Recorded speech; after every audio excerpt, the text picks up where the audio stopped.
Welcome back. Did you solve the exercise by yourself? I hope you did, because as we progress, these are going to become more and more challenging, and I expect you to work along.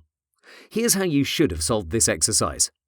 The first one is pretty simple, but I'll do it the hard way. Grab the elliptical marquee and zoom in really close. Now approximate its center, click and drag. Don't let go of your mouse click and press on Alt and Shift at the same time. In total, you have 3 things held down: your left mouse click, Alt and Shift. Now add a fourth one, the spacebar. This will allow you to move your selection so it perfectly covers this white circle. When you're happy, use Ctrl-J. Place this duplicate above this white layer and enable it so we can see our progress. If it's not right, go again until you get a perfect result. Let's move over to the second shape. Here, I'll repeat the process. I'll use the elliptical marquee and I'll start from its center. I have no idea where that is, but I'll approximate it. Click, drag, and use Alt and Shift combined to expand your selection. As you enlarge it, you may want to release one of the modifier keys from time to time and see if that helps in any way. Once you're happy with your outcome, and this may take a moment or two, you'll need to switch to the rectangular marquee. Don't worry, your selection will remain active. Now hold Alt before you start dragging. You'll need to grab this entire region in order to remove it. Because I'm holding Alt, my cursor has this minus symbol attached to it. Please note you can also use the spacebar key if you haven't released your mouse click. Now you can place it exactly where you need it. I'd say it's safer to leave a few extra pixels rather than to cut into the yellow shape. And that's because you can always create another rectangular selection with the Alt key and remove that excess space.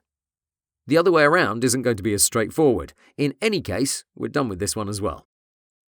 For the third one, I'll do something different. I'll draw out an initial selection with the elliptical marquee, but now I'll right-click and I'll choose Transform Selection.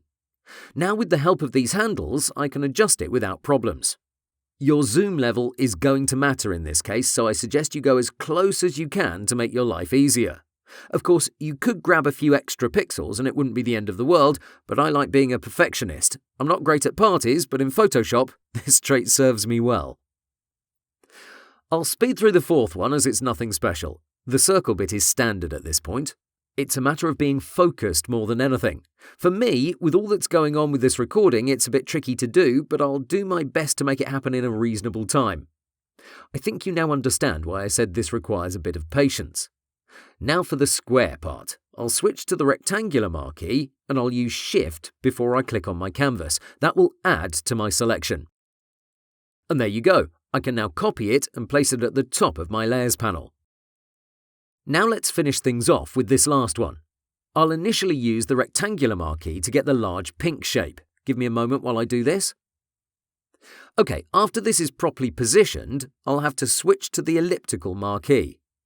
I'll hold down Alt to get the minus symbol. Now I'll click and drag, and I'm going to release Alt for a second. Next, I'll click it again alongside Shift so I can grow my selection from this middle point. Looking good. Lastly, I'll need the spacebar key to move this around until I get it right. The problem is that if you mess things up and you deselect, you'll lose the outer selection as well and you'll have to completely start over. Luckily, here I get it right and I can move forward with it. Okay, they're the techniques you should have used to solve this exercise. Again, you could have used various other tools or other combinations for the first couple of objects, but overall what matters is you've practiced. Good job if you managed to do it by yourself.